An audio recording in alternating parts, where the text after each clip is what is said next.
Welcome, class 12. Today we about transformation. Change into simple, complex, remove two. Exercise first. To transformation is to change from one grammatical form to another without altering its sense. जैसा कि dear students, our notification at the present time. Precept number 1. remove to exercise simple complex में convert करने के लिए हमें निम्नलिखित नियमों का प्रयोग करना पड़ता है। To combine simple sentence into one complex sentence, सरल वाक्यों को मिलाकर एक सरल वाक्य बनाया जाता है। To combine simple sentence into one compound sentence, सरल वाक्यों को मिलाकर एक संयुक्त वाक्य बनाया जाता है। To combine simple sentence into one simple sentence, सरल वाक्यों को मिलाकर एक सरल वाक्य बनाया जाता है। Change into simple complex, remove to five exercise. Precept number 1. As for president, यदि हमारे किसी सेंटेंस में एडवर्ब टू का प्रयोग हो तो ऐसे वाक्यों को सिंपल से कॉम्प्लेक्स सेंटेंस में कन्वर्ट करने के लिए रिमूव टू में एडवर्ब क्रिया विशेषण को हटा करके उसके स्थान पर सो का प्रयोग कर दिया जाता है। पास्ट पार्टिसिपल एंड एडजेक्टिव को हटा करके उसके स्थान पर कंजक्शन दैट का प्रयोग किया जाता है। जैसा कि हमारे डियर स्टूडेंट्स आपको जानकारी है कि इंटरमीडिएट क्लासेस में जो फर्स्ट हमारा रिमूव टू की एक्सरसाइज है यह दर्शाती है सिंथेसिस ऑफ सेंटेंस को सिंथेसिस कहते हैं, उसी प्रकार ट्रांसफॉर्मेशन ऑफ सेंटेंस को ट्रांसफॉर्मेशन भी कहा जाता है। ट्रांसफॉर्मेशन का हिंदी में इसका मीनिंग होता है दिए गए वाक्यों का बिना अर्थ बदले उसके रूप में परिवर्तित कर देना। ऐसे वाक्यों को हम रिमूव टू की एक्सरसाइज के अकॉर्डिंग सेंटेंसों को फीड किया जाता है। जैसा कि गाइस आप लोग जानते हैं प्रेजेंट टाइम में हमारा ट्रांसफॉर्मेशन जो है ये एक परिवर्तन करता है। वाक्यों को परिवर्तन करने के लिए हमें कई नियमों का इसमें पालन करना पड़ता है। नंबर 1, यदि किसी सेंटेंस में एडवर्ब टू का प्रयोग हो तो उस एडवर्ब टू को रिमूव करके ऐसी स्थिति में हम उसके प्लेस पे कंजक्शन दैट का प्रयोग करते हैं। नेक्स्ट हमारा ये वाक्य में एडजेक्टिव और पास्ट पार्टिसिपल का यूज किया गया है तो उसके स्थान पर हम लोग क्या करते हैं कि वहां पे हम कंजक्शन दैट लगाते हैं। यदि मेरा किसी प्रोनाउन का प्रयोग है, प्रोनाउन के यूज करने के लिए उसमें हमारे कुछ शब्द पाए जाते हैं जो होते हैं फॉर मी। फॉर मी लिखा हुआ है हमारा सिंपल सेंटेंस में तो इसका आई हमारा प्रोनाउन बनके रेडी हो जाता है। सेकंड नंबर पे क्या लिखा हुआ है फॉर अस, यदि फॉर अस का प्रयोग किया गया है तो उसके स्थान पे स्थान क्या कर देते हैं प्रोनाउन बना करके हम भी बना देते हैं। ऐसे सेंटेंस हमारे लिखे हुए हैं फॉर देम, यदि हमारे सेंटेंस में फॉर देम लिखा हुआ है तो इसका मेरा प्रोनाउन दे बन के तैयार हो जाता है। यदि मेरे सेंटेंस में फॉर यू लिखा हुआ है तो ऐसे सेकंड पर्सन को हम यू में कन्वर्ट कर देते हैं। जैसा कि गाइस आप जानते हैं यदि किसी भी नॉन लिविंग थिंग्स का प्रयोग सेंटेंस में किया गया है तो ऐसे में हम इट बेजानदार चीजों के लिए यूज करते हैं सिंपल से कॉम्प्लेक्स सेंटेंस बनाने के लिए। और ये सेंटेंस में टू एडवर्ब टू का प्रयोग हो और उसके पश्चात एडजेक्टिव हो, एडजेक्टिव के पश्चात टू प्लस वन का प्रयोग न किया गया हो तो ऐसे वाक्यों को गाइस सिंपल से कॉम्प्लेक्स सेंटेंस में मॉडिफाई करने के लिए क्या किया जाता है और उनसे नियमों का हमें विशेष स्टडी करना चाहिए क्योंकि बिहाइंड द प्रॉपर मीनिंग यदि हम किसी सेंटेंस से सिंपल सेंटेंस से कॉम्प्लेक्स सेंटेंस में वाक्यों को कन्वर्ट करते हैं तो क्या करते हैं कि बिहाइंड द प्रॉपर मीनिंग अथवा एक्सट्रीमली में उसको कन्वर्ट कर दिया जाता है। सेकंड नंबर पे प्रेजेंट नंबर हमें यही टेस्ट करता है यदि किसी सेंटेंस में मेरा फर्स्ट पर्सन है, सेकंड पर्सन है, थर्ड पर्सन है इत्यादि पर्सनों के प्रोनाउन को कन्वर्ट करने के लिए उन्हें हम कैपिटल लेटर में नेक्स्ट कंजक्शन के दैट जो उसको लगाते हैं और सेंटेंस में हम ये प्रेजेंट वर्तमान काल में उसके बारे में बात हो रही है तो इज है तो इज में उसको हम कैन में कैन नॉट में चेंज करके सिंपल से कॉम्प्लेक्स सेंटेंस बना करके तैयार करते हैं। जैसा कि गाइस आप देखते हैं प्रेजेंट के नंबर थोड़ी मैं आपको बताने जा रहा हूं। इसमें हम विशेष प्रकार की विधियों को अपनाने के लिए क्या करते हैं प्रेजेंट नंबर 1 लिखा हुआ है the class is too noisy. The class is too noisy. ऐसे क्वेश्चन हमारे पेपर में जाने सर ये बोर्ड में दिए जाते हैं। जैसा कि देखा इसका कंप्लीटनेस को कन्वर्ट करना है टू कॉम्प्लेक्स। और मैंने आपको आज बताया है कि ये किसी सेंटेंस में एडजेक्टिव का प्रयोग हो और एडजेक्टिव के पश्चात एडवर्ब टू का प्रयोग हो और एडवर्ब टू के पश्चात किसी भी एडजेक्टिव के आफ्टर इन्फिनेटिव टू का यूज ना किया गया हो, तो ऐसे सेंटेंसेस को सिंपल से कॉम्प्लेक्स सेंटेंस में कन्वर्ट करने के लिए टू को सो में कन्वर्ट नहीं किया जाता है। जैसा कि गाइस आप जानते हैं ग्रामर के अकॉर्डिंग जितने भी हमारे वर्ड आते हैं इस चीज की विशेषता सिंगल में बताई जाती है। तो ऐसे चीजों को हम कॉम्प्लेक्स या कंपाउंड या सिंपल में कन्वर्ट करने के लिए सिर्फ एक ही छोटा सा नियम यूज करते हैं। जैसा कि गाइस देखा है मैंने यहाँ पे इसको कॉम्प्लेक्स में चेंज करने जा रहे हैं। ये लिखा हुआ है द क्लास और इज और नेक्स्ट में लिखा हुआ है हमारा टू को मैंने रिमूव कर दिया और नॉइजी को यहाँ पे कन्वर्ट कर दिया। नॉइजी के पश्चात मैंने क्या कर दिया बिहाइंड द प्रॉपर। ये मेरा गाइस सिंपल से कॉम्प्लेक्स सेंटेंस बन के तैयार हो गया। यदि मेरा सिंपल सेंटेंस वर्तमान काल प्रेजेंट टेंस में है तो ऐसी इसमें हम क्या करते हैं कि उस सेंटेंस को हम बनाने के लिए कॉम्प्लेक्स में कैन नॉट का प्रयोग करते हैं। कैन नॉट का प्रयोग करते हैं जैसा कि गाइस देखा मैंने किसी का पर्सन ले लिया, लिखा हुआ है Ritu is too be. Ritu बहुत अधिक कमजोर है, इसके पश्चात मैंने इन्फिनेटिव टू का प्रयोग कर दिया। रीतू बहुत अधिक कमजोर है इसीलिए रन, वो दौड़ नहीं सकती।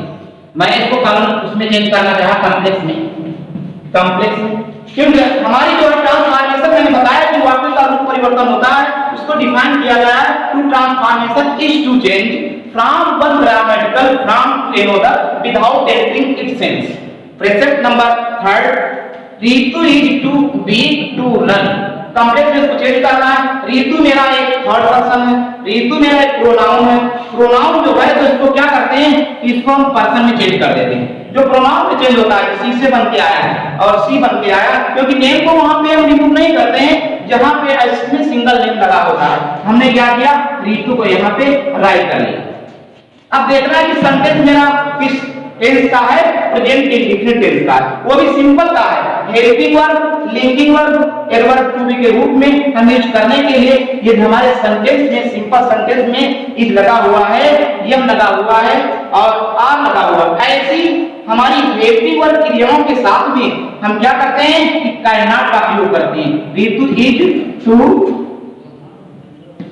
सो, टू को मैंने सो में कन्वर्ट कर दिया, एडजेक्टिव को मैंने यहां पे अलाइन कर दिया ठीक है फर्स्ट पर, ये पॉजिटिव संकेत करती है।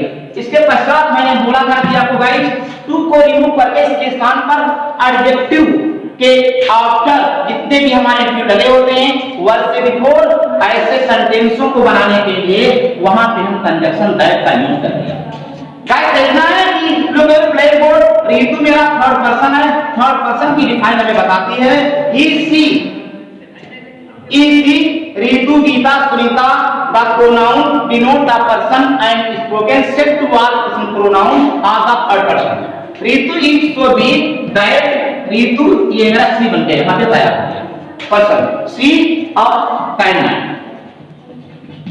नेक्स्ट में मैंने क्या किया रन की फर्स्ट कर दिया। अभी भी इसमें क्या मिस्टेक्स मेरी हो रही है मैंने यहाँ पे नियम लगा दिया पंक्चुएशन मार्क का। जैसा कि गाइस आपने देखा हुआ सेकंड रूल हमें बता रहा है कि यदि मेरा सेंटेंस पास्ट इंडेफिनिट टेंस में है और सिंपल में है तो ऐसे सेंटेंसों को गाइस किस प्रकार से आप बनाएंगे सिंपल से कॉम्प्लेक्स सेंटेंस बनाने के लिए। ऐसे मेरे पास भाई वीडियो हमारे YouTube चैनल में जो है अपलोड की गई है जो आप अपने आईफोन पे स्टडी कर सकते हैं। यदि किसी प्रकार की प्रॉब्लम आपके सामने क्रिएट होती है तो कमेंट बॉक्स में आप राइट कर देखना है। आपको लिखा हुआ है मेरा पास्ट सेंटेंस, यदि मेरा सेंटेंस पास्ट में है simple and complex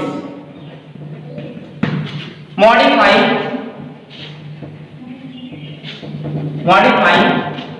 that remove to adverb to।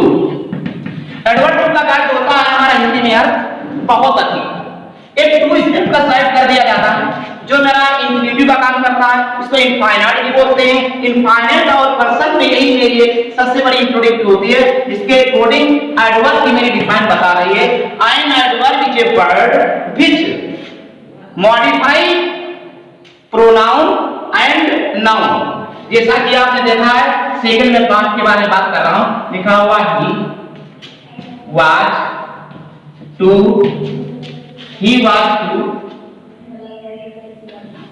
Fast too was. क्या किया? वो तब टहलने के लिए बहुत अधिक वो तेज था। मेरा पर्सन थर्ड है, वो भी मेरा मेल है। मेल जेंडर में इसको आने के लिए मैंने यहाँ पे फुल स्टॉप यूज कर दिया।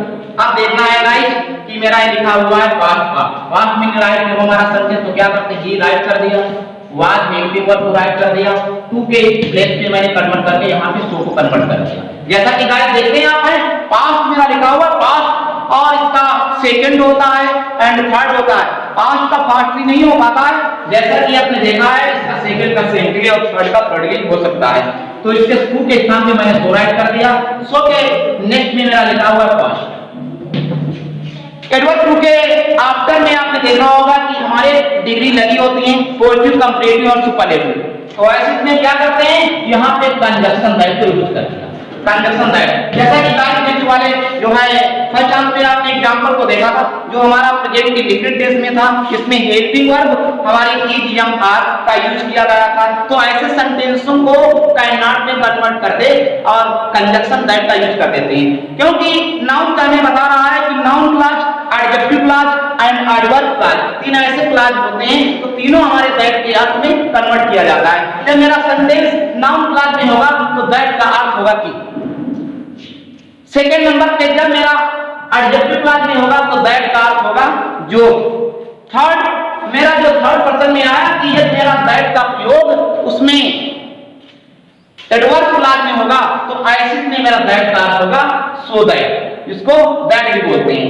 इसमें हमें प्रॉब्लम ये क्रिएट होती है कि दैट मेरा कंजंक्शन है, दैट एक कंजंक्शन है। दैट के अर्थ में हम किसी भी पर्सन को कॉम्प्लेक्स में कन्वर्ट करने के लिए सबसे पहले हमें इस चीज के बारे में अच्छी तरीके से स्टडी होना चाहिए ताकि उसमें हमारे किसी प्रकार की मिस्टेक ना हो। यदि मेरा पास्ट टेंस में है तो कुड नॉट में उसको कन्वर्ट कर सकते हैं। कुड नॉट को कॉन्टेक्शन वर्ड में इसको कुडंट भी बोला जाता है।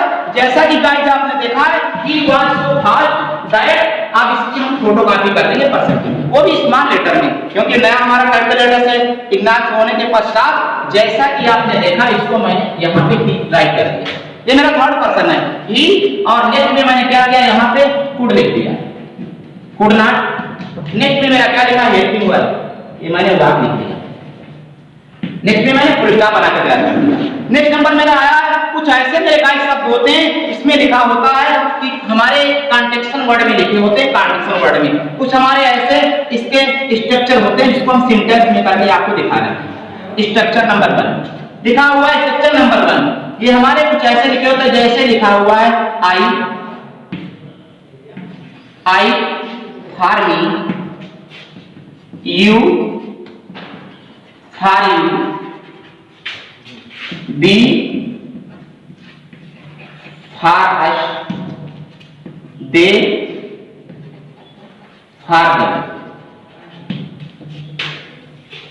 सी for her, he for him. जैसा कि गाइस आपने देखा है प्रॉब्लम यहाँ पे हमें क्रिएट होती है हेल्पिंग वर्ब मतलब प्रेजेंट में, पास्ट में, बियॉन्ड का प्रॉपर लिमिट एंड एक्टिविटी में चेंज करने के लिए इसमें सारी प्रॉब्लम क्रिएट हो रही है जो हमारे सिंपल से कॉम्प्लेक्स सेंटेंस में नहीं बन पाते हैं। इसमें क्या करते हैं हमें ग्रामर का जो है अच्छी तरीके से जब नॉलेज नहीं हो पाता है तो हमारे सेंटेंसों में भी डिफरेंट टाइप की मिस्टेक्स निकलती हैं। मैं आपके सामने कुछ जो है स्ट्रक्चर के बारे में नए एग्जांपल का जो है सर्चिंग करके बता रहा हूं ताकि आपके अच्छी तरीके से मेरा जो है ऑनलाइन क्लासेस में चलने वाले जो है जितने भी सेंटेंसों की जानकारी अच्छी तरीके से आपको ऑब्जर्व हो सके। क्वेश्चन नंबर 1 में मेरा रेडी होकर तैयार हो रहा है। जब किसी वाक्य में लिखा हुआ है Raman was too, Raman was to